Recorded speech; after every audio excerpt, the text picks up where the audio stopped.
오늘 본문부터 사사기 16장까지는요. 이스라엘의 지역별로 나타나는 사사들의 활동이 기록되어 있습니다. 이스라엘의 북부, 남부, 동부, 서부 이런 식으로 지역별로 나타나는 사사들의 활동인데요. 그중 온니엘은 첫 번째 사사로서 사사의 전형적인 인물이라고 할 수 있죠. 그의 이야기가 길게 설명된 것은 아니지만 이 짧은 본문 안에 사사기의 핵심 내용이 다 함축되어서 들어가 있습니다. 사사기에는요, 전형적인 패턴이 있어요. 아마 다 알고 계실 텐데요. 사사기의 전형적인 패턴, 빈칸이 많죠? 네. 범죄, 징계, 회개, 구원, 망각, 재범죄의 패턴입니다. 다시요. 범죄를 지으면요. 하나님이 징계를 주시고요. 그 징계를 받다가 결국 회개합니다. 그럼 하나님이 구원해 주셨지만 이스라엘이 그 구원을 망각해요. 망각. 그리고 나서는 다시 재범죄하게 된다는 거죠. 온니엘의 경우를 보면요. 이스라엘 백성들이 악을 행하며 하나님을 버렸다고 했어요. 하나님을 버리고 뭘 섬겼다고 했죠? 지난주에도 나왔었는데요. 바로 바알과 아세라를 섬겼습니다. 하나님을 버리고요. 하나님은 진노하셨죠. 그래서 이스라엘을 메소포타미아 왕의 손에 넘기셨고, 그래서 그곳에서 8년간 압제를 당하게 합니다. 그렇게 징계로 고통받던 이스라엘이 하나님께 회개하며 구원을 부르짖었고, 하나님은 그래서 온니엘을 사사로 세워주셨죠. 온니엘은 갈렙의 조카였고요. 갈렙의 조카.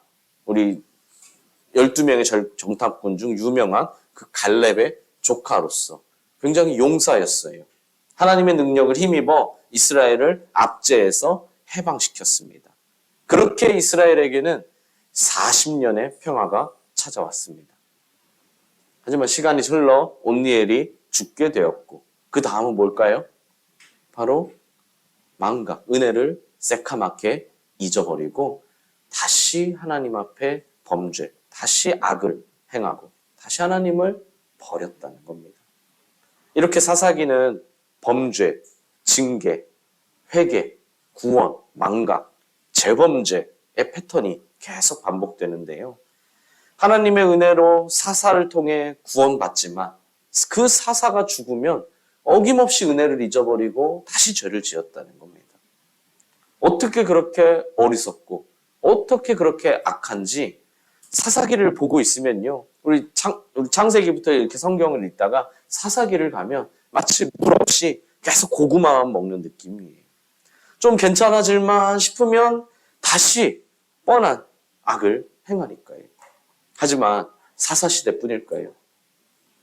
아담의 타락 이후의 모든 시대, 모든 사회, 모든 개인의 삶이 다 이런 패턴입니다. 당장 우리의 삶을 봐도 범죄하고요. 징계를 받고 회개를 하고 구원을 얻고 다시 망각하고 다시 죄를 짓는, 사실 그것이 우리 삶의 요약본이기도 하잖아요. 이것이 인류사의 기본적인 패턴입니다. 그만큼 인간의 본성이 악하고 부패되었다는 걸 알 수 있습니다. 심지어 이 패턴이요, 단순 반복되는 게 아니라요, 그냥 이게 똑같이 계속 반복되는 게 아니라 이게 반복이 거듭되어 갈수록 타락의 모습이 더 다양해지고 심화됩니다. 한마디로 갈수록 훨씬 악화되었다는 거예요. 이 패턴이 다시 반복되어 돌아올수록 더 악한 죄, 더 잔인한 죄, 갈수록 더 음란한 죄를 짓게 되었다는 거죠. 바늘도둑이 소도둑 된다고 하죠. 이것이 인간의 타락한 본성을 매우 잘 설명하고 있는 속담입니다. 바늘을 훔쳤어요. 슈퍼에 가서 바늘을 훔쳤습니다. 안 걸렸어요.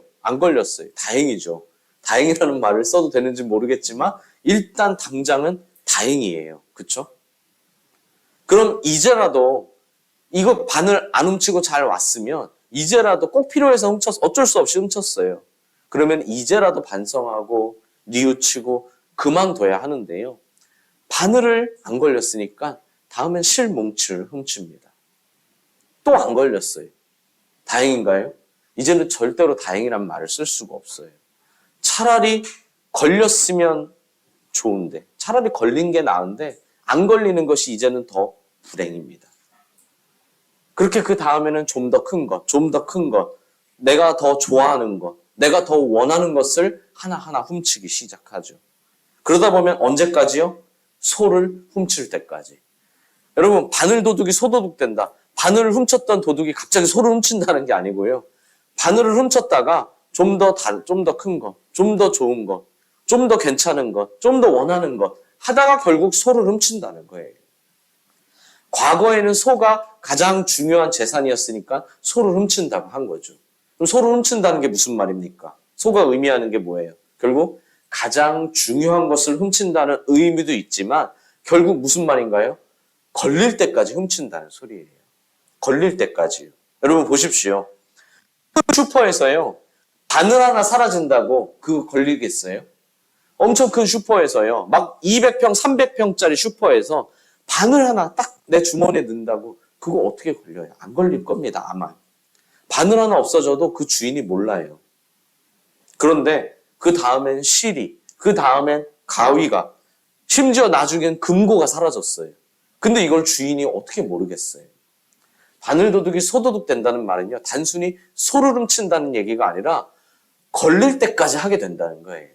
여러분 과거에 소가 없어졌는데 누가 모르겠어요. 그렇죠? 걸릴 때까지, 주인이 알아챌 때까지, 경찰에 신고할 때까지, 결국 잡힐 때까지 훔치게 된다는 거예요. 이것이 인간의 본성입니다.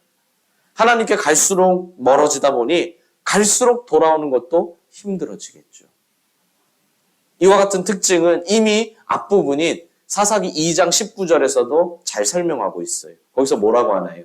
사사가 죽은 후에는 그들이 돌이켜 그들의 조상보다 더욱 타락하여 라고 합니다. 그러니까 사사가 죽은 이후에 그들이 타락하여 라고 한 게 아니고 사사가 죽은 후에 그들이 조상보다 더욱 타락하여, 이전보다 더 타락했다는 거예요. 이미 잘 설명하고 있죠. 심지어 뭐라고 하나요? 그들의 행위와 패역한 길을 그치지 아니하였다라고 합니다. 그러니까 이전보다 더욱 타락했는데 그 타락한 행동을 스스로 멈출 줄도 몰랐다는 겁니다. 이처럼 죄에는요, 마약과 같은 특징이 있어요. 아무리 끊으려고 노력해도 끊기는커녕 오히려 더 깊숙이 빠져들게 하는 미친 듯한 강한 중독성이 있고요. 빠져들면 빠져들수록 조금씩 무감각해지며 마침내 영원한 죽음에 이르게 하는 파멸성도 있습니다. 그래서 야고보서는 뭐라고 하나요? 욕심은 죄를 낳고 죄는 사망을 낳는다고 하죠.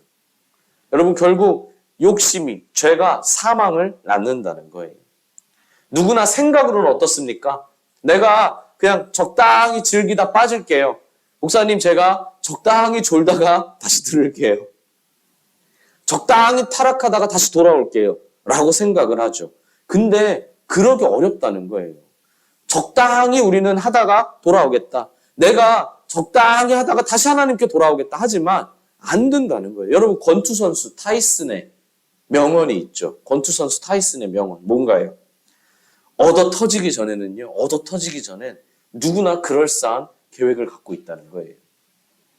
이게 무슨 말이에요? 타이슨과 대전을 할 때요. 타이슨과 대전을 할 때 누구나 타이슨을 이길 만한 그럴듯한 계획을 짜고 온다는 거예요. 근데 막상 땡 하고 울리면, 종이 울리면 바로 타이슨한테 한 방 맞고 기절한다는 거죠. 얻어 터지기 전에는 그럴듯한 계획을 세워요. 인간도요. 제가 적당히 즐기다가 다시 하나님께 돌아올게요. 제가 적당히 유혹에 빠졌다가 돌아올게요. 아니라는 겁니다. 동시에 잊지 말아야 할 건 우리의 죄악이 깊어질수록 하나님의 징계도 강해진다는 겁니다. 이미 예레미야를 통해 배우셨잖아요. 거절하시는 하나님. 하나님이 때로는 거절하신다. 내버려 두신다는 거예요. 이보다 강한 징계가 없죠. 그나마 이게 징계로서 우리에게 임한 것이라면 다행이지만 그게 징계의 수준을 넘어버리면 아예 희망 자체가 없다라고 말씀드렸죠. 출애굽기 10가지 재앙을 통해서도 알 수 있습니다. 어떻습니까? 이 재앙이 첫 번째, 두 번째, 세 번째, 10번째로 갈수록 재앙의 강도가 더 심해집니다. 처음에 마음을 돌이켰으면 좋았을 텐데 제가 돌이킬게요. 그냥 내보내겠습니다. 하고 스스로 약속한 그 약속을 스스로 어기죠. 뒤로 갈수록 바로의 마음을 강팍해졌고요. 뒤로 갈수록 재앙의 강도 역시 강해졌습니다. 결국은 장자를 잃고 나서야 정신 차리는 듯 했지만 그러면서도 결국 끝까지 정신 차리지 못하고 쫓아가죠. 그래서 결국 홍해의 기적. 이스라엘에게는 홍해의 기적이지만 이집트, 애굽인들에게는 홍해의 저주죠. 근데 그 저주를 당하고 나서도 정신 못 차려요. 여러분, 그럴듯한 계획이 얻어 터지기 전까진 있다는 겁니다. 그러므로 누누이 강조하지만 이제라도 지금 돌아와야 합니다. 지금 죄의 늪에서 빠져나오셔야 돼요. 하나님은 여전히 우리를 사랑하시고 여전히 우리가 돌아오길 원하시고 여전히 우리를 인도하고 계시기 때문이죠. 그러므로 지금 이 은혜가 있을 때 부디 은혜를 거절하지 마시고 돌아오시길 바랍니다. 옆 사람에게 말씀해 주십시오. 돌이키십시오. 다만 여러분 착각하지를 마십시오. 전 중간에 있어요. 전 중간쯤입니다. 여러분 중간은 없어요. 애매한 중간은 없습니다. 여러분 인간은요. 하나님을 섬기지 않으면 반드시 다른 신, 다른 우상을 섬길 수밖에 없습니다. 이건 반드시예요, 여러분. 제가 반드시란 말을 썼죠. 하나님을 섬기지 않으면 반드시 다른 신을 섬길 수밖에 없어요. 하나님께 잠시만 멀어졌다고요? 여러분 가끔 저에게 이런 얘기를 하시는 분들이 있습니다. 목사님, 저 잠시만 쉬고 있어요. 저 신앙생활을 잠시만 쉬고 있어요. 목사님, 저에게 잠시만 휴식이 필요해요. 라고 해요. 근데 그게 엉뚱한 소리라는 걸 아셔야 합니다. 여러분, 하나님을 떠나는 것과 우상을 섬기는 문제는 서로 뗄 수 없는 관계이기 때문이죠. 인간은요, 그렇게 지음받았어요. 저는 아무것도 믿지 않습니다. 저는 무교입니다. 저도 예전엔 그렇게 생각했습니다. 저도 예전엔 나는 종교가 없어. 난 아무것도 믿지 않아. 난 누구도 의지하지 않아. 난 내가 잘 살면 돼. 내가 나를 믿으면 돼. 난 스스로 바르게 살면 돼. 나 스스로 잘 살면 되잖아. 라고 생각을 했어요. 그러나 언제나 제 마음 한구석에는 항상 무언가를 찾고 갈망하고 있었다는 걸 나중에서야 비로소 확실하게 깨닫게 되었죠. 우리 마음속에는요. 인간을 창조하실 때 하나님이 심어놓으신 하나님을 향한 갈망, 씨앗이 있다는 거예요. 그렇기 때문에 하나님을 섬기지 않으면 그 갈망이 어떻게든 다른 형태로 표현돼서 결국은 우상을 섬기게 될 수밖에 없다는 겁니다. 하나님을 섬기지 않으면 결국 우상을 섬기는 것이지 저는 하나님을 섬기는 걸 잠깐만 쉬고 있어요. 잠깐만 보류하고 이건 말도 안 되는 소리라는 겁니다. 이스라엘은요 분명히 하나님을 버렸어요. 그러나 그들이 하나님과 완전히 단절된 삶을 살았습니까? 아니라는 거예요. 그들은 여전히 하나님을 알고 있었고 여전히 하나님을 섬겼습니다. 여전히 하나님께 제사했어요. 그런데 동시에 가나안 우상도 섬겼습니다. 그러니까 하나님이 말씀하시는 거예요. 뭐라고요? 너희가 나를 버렸다. 하나님을 섬기고 있다고 하나님을 버리지 않은 건가요? 아니라는 거예요. 잠시 쉬고 있는 건 없다는 거죠. 여러분, 나만 다르다는 착각에서 벗어나야 합니다. 무엇보다 우리의 신앙에서 자기 객관화가 이루어져야 돼요. 하나님은 분명히 말씀하셨어요. 뭐라고요? 한 사람이 두 주인을 섬길 수 없다. 이를 미워하고 저를 사랑하거나 이를 중히 여기고 저를 경히 여길 수밖에 없는 것이 인간이라는 거죠. 그러므로 회개는 빨라야 합니다. 아까 여러분이 여러 번 읽었던, 여러 번 헤맸던 우리 본문의 메소포타미아 왕의 이름이 무엇입니까? 구산 리사다임이죠. 여러분 이 뜻이 뭐냐면요. 구산은 지명의 이름이에요. 지명의 이름. 수원 이것처럼요. 리사다임은요. 사악하다. 사악하다라는 단어를 의미를 가진 단어입니다. 왕에게 이런 이름이 붙여진 것 무슨 뜻이에요? 구산 리사다임. 구산에서 가장 사악한 자.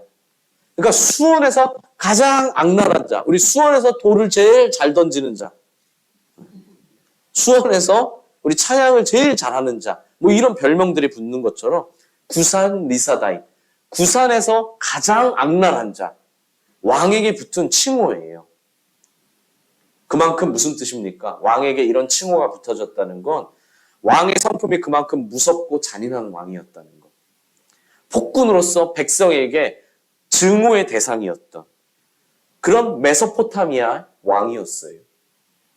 이스라엘은 자신의 죄로 인해 그렇게 사악한 자 밑에서 우리 몇 년이요? 무려 8년 했어요. 여러분 그 고통이 얼마나 심했을까요? 8년 동안. 참 힘들었겠죠. 근데요. 한편으로 다르게 생각해 보면 어때요? 이스라엘은요. 그 8년 동안 고통스러운 생활을 하면서도 끝까지 회개할 줄 몰랐다는 거예요. 여러분 1년간 고통당했지만 하나님께 회개하지 않았어요. 그렇게 고통당했는데요. 구산 이사다임. 구산에서 제일 사악한 놈에게 고통을 당했는데 1년이 지나도 2년이 지나도 3년이 지나도 회개할 줄 몰랐다는 거예요. 무려 그렇게 몇 년이요? 8년. 그러니까 이스라엘 백성의 그 완악한 마음이 얼마나 지독했는지요. 그죠? 여러분 그래요. 하나님을 믿던 사람이 하나님을 떠나면요. 오히려 더 지독해집니다. 더 독해져요. 내가 왜 돌아가야 돼? 왜 회개해야 돼? 하면서 독해져요. 그렇게 무려 8년. 문제는 그들만 어리석고 그들만 악한 것은 아니라고 했었죠. 그들의 모습이 곧 우리의 모습이라고 했습니다. 그 모습이 어떤 모습인가요? 청개구리 같은 모습이죠. 어떤 모습이요? 해야 할 일은 미루고 하지 말아야 할 일은 재빠른 모습입니다. 하나님의 은혜는 기가 막히게 잊어버리고 집에서, 직장에서, 사업장에서 혹은 내 삶에서 누군가 나에게 눈곱만큼 섭섭하게 한 일은요. 무덤까지 가져가요. 하나님께 큰 은혜를 받아놓고 그 은혜는요. 금방 잊어버리는데 동료가 나한테 섭섭하게 한 것은요. 조금 섭섭하게 한 거는요. 무덤까지 가. 너 5년 전에 그랬잖아. 너 3년 전에 그랬잖아. 심지어 별것도 아니야. 너 다 물 떠다줬는데 나만 물 안 떠다줬잖아. 그거는요, 무덤까지 가져가려고 해요. 청개구리 같은 모습이죠. 우리 청년들의 모습은 뭐겠습니까? 그죠? 어제 우리 집회 다 끝나고 일 잘하고 했을 때 안 자고요. 핸드폰 하고요. 안 자고요. 그죠? 지금 이제 앉아야 되는데 지금 자고요. 그죠? 청개구리 모습.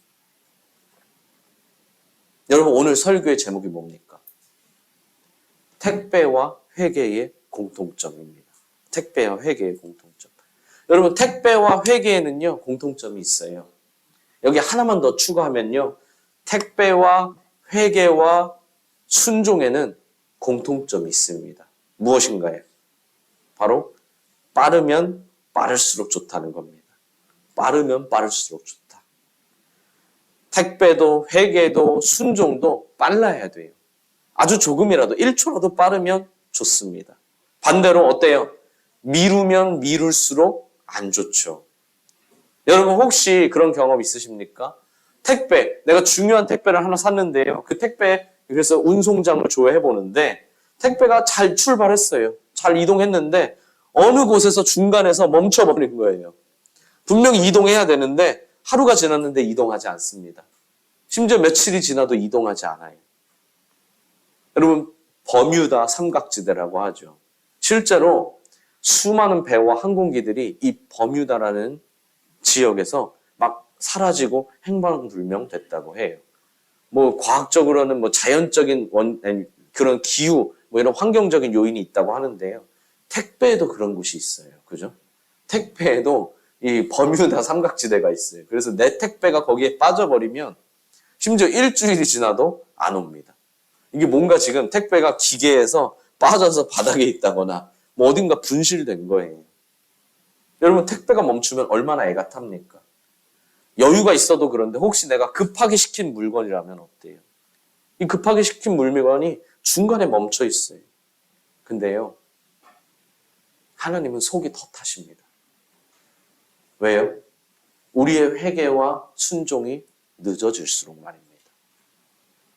여러분, 우린 택배가 늦어지면 우리 속이 타는 것처럼 우리의 회개와 순종이 늦어지면 하나님의 속이 탄다는 거예요. 여러분, 택배 하나에 그렇게 애간장이 녹는데 왜 영혼을 향한 하나님의 마음은 이해하지 못하시나요? 회개해야 한다는 겁니다. 옆 사람에게 말씀해 주세요. 회개해야 합니다. 회개가 늦으면 그만큼 죄로 인한 고통이 가증되고, 순종이 늦으면 그만큼 하나님의 축복이 지체됩니다. 다윗처럼 회개하셔야 합니다. 다윗은 어떻게 했습니까? 죄를 지적받자마자 그 자리에서 즉시 회개했습니다. 뭐죠? 로켓 회개입니다. 그죠? 로켓 회개.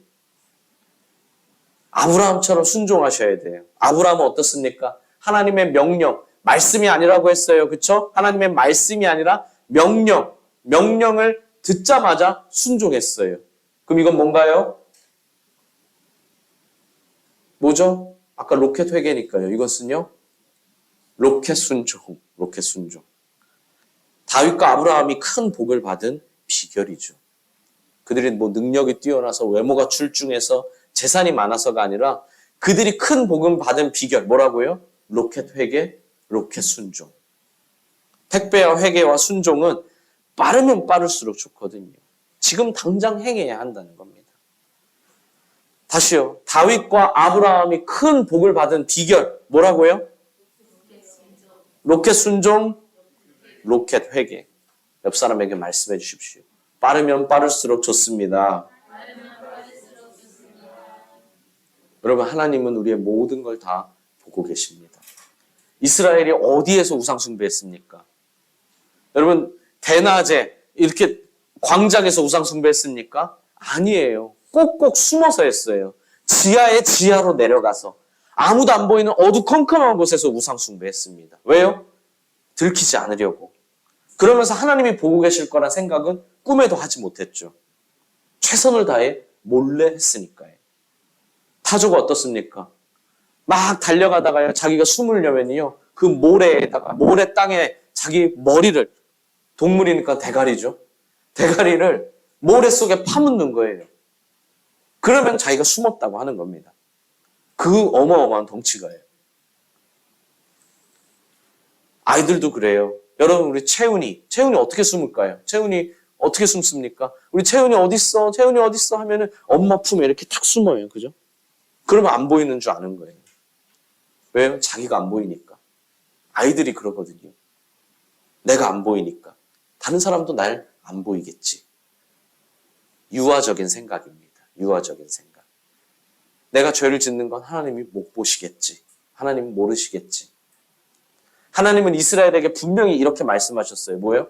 너희가 내 목전에서 악을 행했다. 내 목전에서 악을 행했다. 과장법적인 표현인가요? 우리 성경에는 실제로 과장법적인 표현이 있거든요. 근데 이것도 과장법적인 표현이에요? 아니에요. 사실 그대로 적으신 겁니다. 우리는 아무리 높은 곳에, 아무리 외진 곳에, 아무리 지하에 숨어서 죄를 짓는다 할지라도 결국 어느 곳이든 하나님의 목전입니다. 시편은 이렇게 얘기하죠. 귀를 지으신 이가 어찌 듣지 아니하시며 우리 눈을 만드신 이가 어찌 보지 않으실까? 우리의 눈을 그렇게 만드신 분이 못 듣고 못 보실 리가 없다는 겁니다.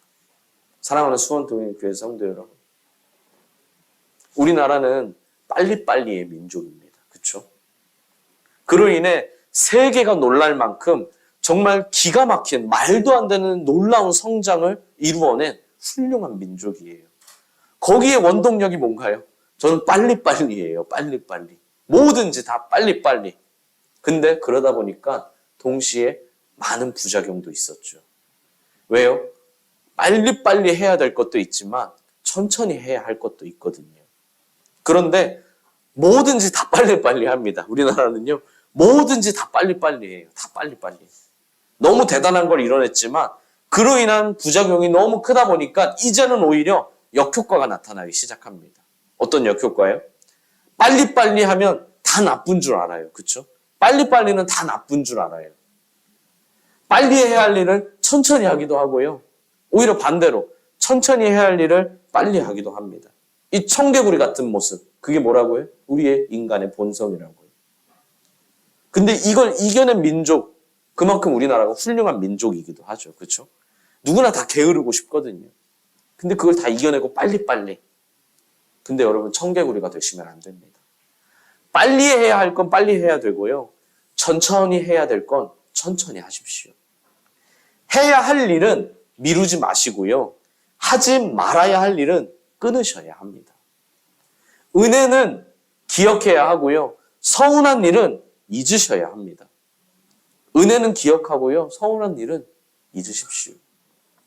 특히 무엇을 빨리 해야 된다고요? 무엇을 빨리 해야 된다고요? 네, 빨리빨리 대답하십시오. 빨리빨리요. 무엇을 무엇을 빨리 해야 된다고요? 회개와 순종. 그래서 뭐라고요? 로켓 회개, 로켓 순종. 회개와 순종은 빨라야 돼요. 회개는 다윗처럼, 순종은 아브라함처럼 하는 우리가 되길 바랍니다. 마지막으로 일단 오늘 간단히 소개하고 넘어갈 건데요. 사사기를 한번 보시면요. 이스라엘이 회개하여 부르짖을 때마다 하나님은 어떠신가요? 사사를 보내주셔서 구원해 주셨죠.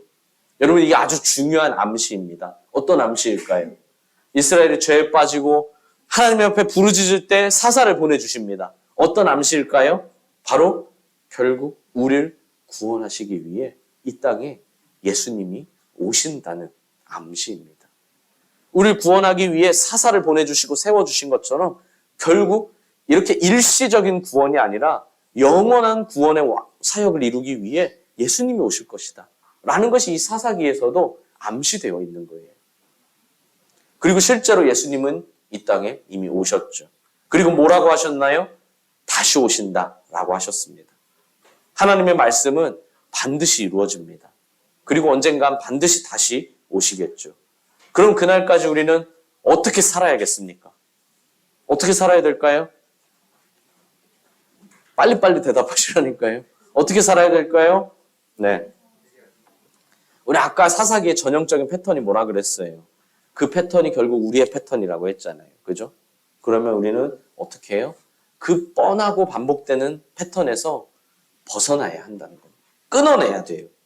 그럼 어디서 끊어낼까요? 아까 1번 다 적으셨습니까? 1번 보십시오. 어디서 끊어내야 될까요? 어디서요? 회개에서 끊어요? 회개에서 끊으면 큰일 나는데. 네. 어디서 끊어요? 맞아요. 망각에서 끊어야죠. 왜냐면 우린 이미 죄를 지었어요. 그렇죠? 범죄에서 끊을 수는 없어요. 그죠? 범죄 전에 끊을 수는 없어요. 이미 범죄했어요. 그럼 회개해야 되고요. 그럼 하나님이 우리를 구원해 주실 겁니다. 그럼 언제요? 망각하기 전에 끊어야 돼요. 망각하기 전에. 기억해야 한다는 겁니다. 뭐를요? 은혜를, 구원을, 감사를 기억하셔야 합니다. 어떻게 기억할 수 있을까요? 빨리 회개하고 빨리 순종해야 합니다. 그게 언제죠? 지금이라는 겁니다. 지금이라는 기회를 잡지 못하면 결국 1년 뒤의 모습도 똑같고 10년 뒤의 모습도 똑같습니다. 여러분 지금 한번 옆 사람을 한번 보십시오. 주위를 보세요. 내가 잘 아는 사람을 한번 보십시오. 내가 잘 아는 사람. 어때요? 생각해 보십시오. 어때요? 1년 전 모습과 어떻습니까? 5년 전 모습과 어떻습니까? 10년 전 모습과 어때요? 만약에 1년 전, 5년 전, 10년 전의 모습과 똑같다면 결국 뻔한 패턴대로 살아가는 사람입니다. 뻔한 패턴대로 살아가는 사람이에요. 왜요? 늘 똑같거든요. 어떻게? 그 패턴대로 똑같은 거예요. 만약에 변화되었다면, 변질되지 않고 변화되었다면 그 사람은 정말 훌륭한 사람입니다. 그런데 만약에 변화된 것이 아니라 변질되었다면 그 사람은 어떤 사람일까요? 전혀 회개하지 않는 사람입니다. 그나마 그 사람보다는 패턴대로 사는 사람이 낫지 변화가 아니라 변질되었다면 회개 자체를 안 하는 사람이에요. 여러분, 언제까지 뻔한 패턴대로 사실 겁니까? 청년들, 언제까지 뻔한 패턴대로 살 거예요? 범죄했다가 회개하고 수련회 가자 해서 수련회 가서 즐겁게 은혜 받아갖고 오고 결국 그 은혜가 얼마 못 가지 않아 망각하고 결국 또 다시 타락하고 언제까지 뻔한 패턴 반복하겠어요? 끊어내십시오. 기억하십시오. 회개하십시오. 순종하십시오. 그때 은혜 충만한 삶을 사는 우리 모두가 될 줄 믿습니다. 로켓 회개를 하십시오.